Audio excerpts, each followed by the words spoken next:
Imagine discovering a secret hidden for over 2,000 years, a massive tomb filled with objects from faraway lands, a giant cauldron, glittering jewels, and rare artifacts. Who was this powerful person who had a tomb more luxurious than a palace? And how did such a powerful civilization disappear without a trace? This is the true story of the Hallstatt Celts, an ancient and powerful people who lived in Europe long before the Roman Empire rose to fame. They were master traders, skilled artisans, and rulers who controlled vast lands. They left behind no written records. Everything we know about them comes from the objects they buried with their dead. Treasures so magnificent, they've left archaeologists in awe and the rest of us wondering about the mysteries they hold. It all began in a quiet French town called Lavaux, where archaeologists made a mind-blowing discovery. Deep underground, they uncovered a princely tomb, the final resting place of someone so important that their burial site looked more like a treasure trove than a grave. Picture this, a bronze cauldron decorated with mythical creatures, fine pottery from Greece, jewelry made of amber from the distant Baltic Sea, and coral ornaments from the warm Mediterranean. These items didn't just appear out of nowhere. They came from far-off lands, carried by trade routes that connected the Celts to the Greeks, Etruscans, and other ancient civilizations. The Hallstatt Celts weren't just warriors or farmers, they were connoisseurs of beauty. They surrounded themselves with dazzling objects, not just for decoration, but as symbols of status and power. Imagine a leader donning a thick golden necklace, known as a torque, whose brilliance was visible from a great distance. Their homes and tombs were filled with treasures, bowls and jugs made of bronze, pottery painted with scenes from Greek myths, and even furniture inlaid with silver and gold. But these weren't just things, they were messages. They told others, I am powerful, I am important, and I can control the world around me. What's even more curious is that women in Celtic society held a surprising amount of power. Some of the most extravagant tombs, like the famous Lady of Vix, belonged to women. They were buried with just as much splendor as men, showing that they played a central role in society. In some cases, they might have even led armies or ruled over vast territories.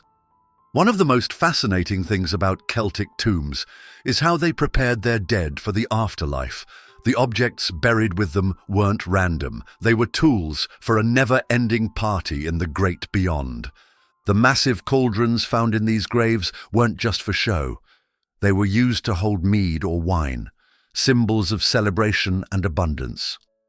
The banquet was a crucial part of their culture, and whoever controlled the flow of drinks held the power. Unlike in many ancient societies, where banquets were for men only, Celtic women sat at the same table, drinking and feasting as equals. But then, just when it seemed their culture was at its peak, the Celts began to disappear. Massive walls surrounded their great hilltop cities, leaving them abandoned or destroyed. Someone seemed to want to erase their history, as evidenced by the broken statues of their leaders. What happened to them? Was it war, famine, or had trade in the Mediterranean left them isolated and weak? No one knows for sure. The Celts organized their society like a pyramid, with the elite at the top and the common people at the bottom. At the top were princes and princesses, leaders who ruled over large territories. They lived in hill fortresses, surrounded by wealth and protection. Finds such as the tomb of the Lady of Vix and Lavaux indicate that their strength came as much from military control as from trade and strategic resources. Remember to join our community by subscribing to this channel. These rulers wielded their authority through alliances. They exchanged luxury gifts like bronze cauldrons and gold jewelry to foster friendships and ensure support. But these gifts came at a price. Accepting something so valuable meant owing something in return to the giver, creating dependence. It was a clever way to maintain control, but it could fall apart if trust or resources ran out. Many ancient societies limited the roles of women, but this was not the case for the Celts. Archaeological discoveries, like the Lady of Vix's grave, reveal that women were central to their society. Around 500 BC, the Lady of Vix entombed herself with treasures that rivaled the wealth of even the wealthiest male rulers. Her grave contained a massive bronze crater, the largest known from the ancient world, along with gold jewelry, a ceremonial cart, and other symbols of power. Women's influence extended beyond the grave. Celtic women could attend banquets, drink alongside men, and possibly even make critical decisions about alliances and warfare. In fact, some researchers believe that the Lady of Vix, based on the grandeur of her burial, may have wielded significant political power, potentially as a ruler herself. The Celts weren't just warriors, they were master traders. They strategically built their societies near rivers, which acted as highways for goods and ideas. They strategically positioned sites like Lavaux and Huneberg to control trade routes connecting northern Europe to the Mediterranean. Celtic cities, perched high on hills and surrounded by monumental walls, resembled fortresses. These weren't just defensive structures, they were symbols of power and dominance. The Huneberg in Germany, one of the most prominent Celtic sites, was protected by massive mud brick walls coated in white plaster, a site designed to dazzle anyone approaching the city. The city itself was a bustling hub of activity, with workshops producing textiles, metal goods, and other valuable items. Lavaux, like Huneberg, was more than just a burial site. Excavations have revealed traces of grand buildings and defensive walls, suggesting it was a thriving center of power. These settlements weren't just homes, they were statements, projecting the strength and sophistication of the Celtic elite to both allies and enemies. The very systems that made the Celts powerful, trade, alliances, and monumental cities, also made them vulnerable. Fire destroyed many of their princely sites, including Huneberg, by the mid-5th century BC. Fire smashed statues of rulers, obliterating their faces as if someone sought to erase their memory. It was as if the very society they had built turned against them. Trade for the Celts wasn't just about exchanging goods, it was a means of building relationships. The arrival of a Greek or Etruscan merchant in a Celtic settlement wasn't just a business transaction, it was an event, a meeting of two worlds. The items exchanged often carried symbolic weight. For example, a bronze cauldron or an intricately designed drinking vessel wasn't just practical, it was a gift, a token of alliance, and a marker of prestige. One fascinating concept within this system was the idea of gift economies. Instead of using money, the Celts built relationships through giving and receiving. A Greek trader might offer a luxury item to a Celtic leader in exchange for exclusive access to local goods, such as tin or salt, both vital commodities in the ancient world. These exchanges weren't just economic, they were social and political, creating bonds of trust and obligation. The Celts rarely left foreign objects in their original form. Instead, they would modify and customize them, blending outside influences with their own artistic style. A striking example of this is the Hochdorf cauldron, a massive vessel originally crafted in a Greek workshop. Celtic hands altered its decorations upon its arrival. They added their own design elements, such as a simplified lion sculpture, giving it a distinctively local flair. This reinvention wasn't just about aesthetics, it was about ownership. By altering these objects, they made them their own, turning foreign items into symbols of their identity and creativity. It was a subtle yet powerful way of saying, "This is who we are."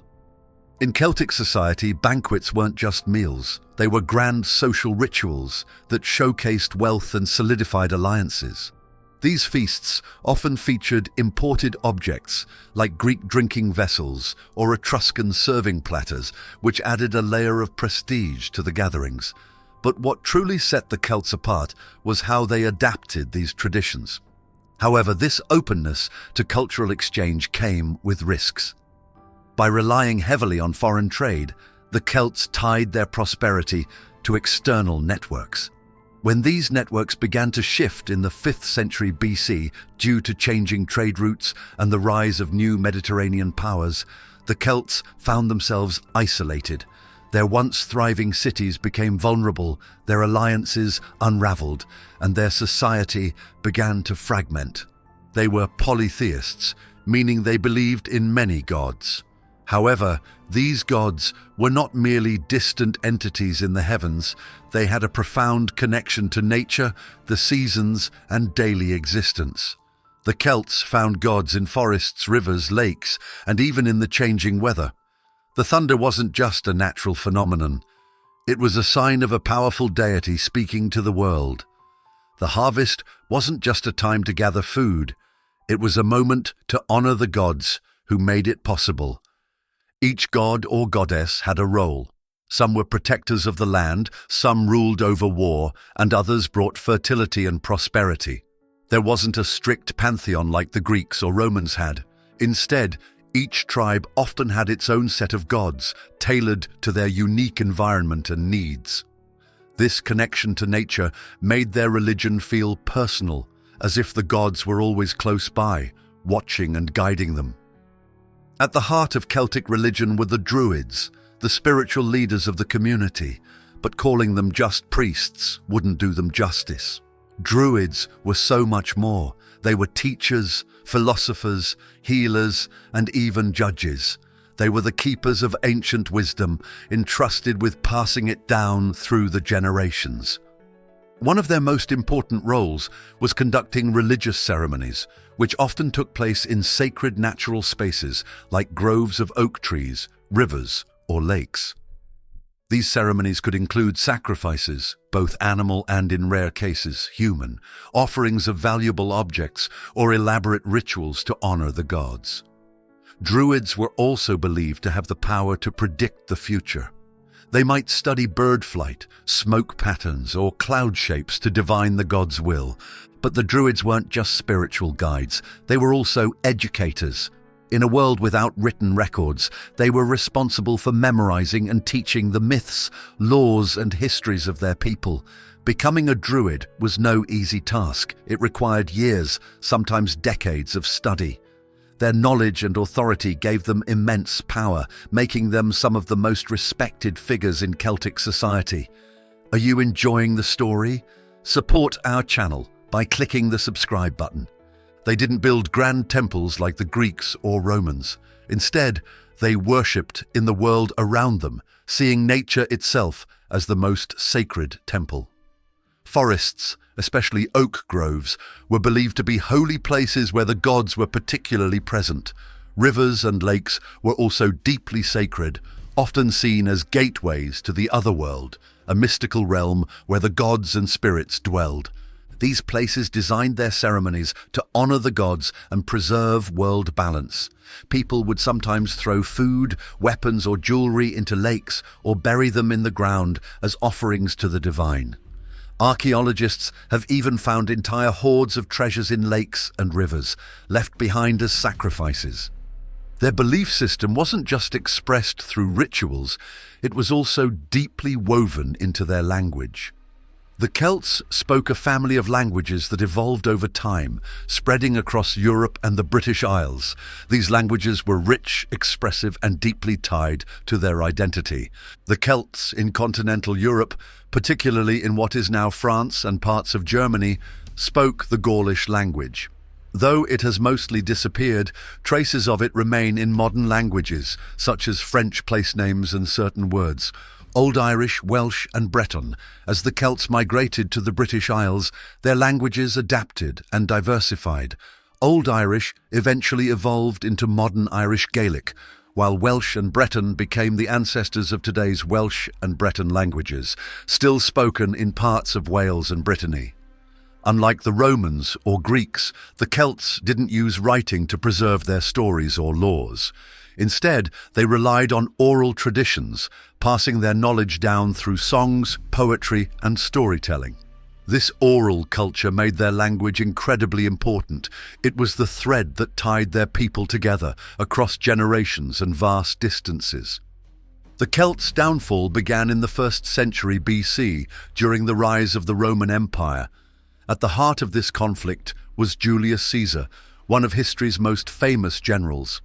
In his ambitious campaign to expand Rome's territory, Caesar turned his attention to Gaul, the Celtic heartland that covered much of modern-day France.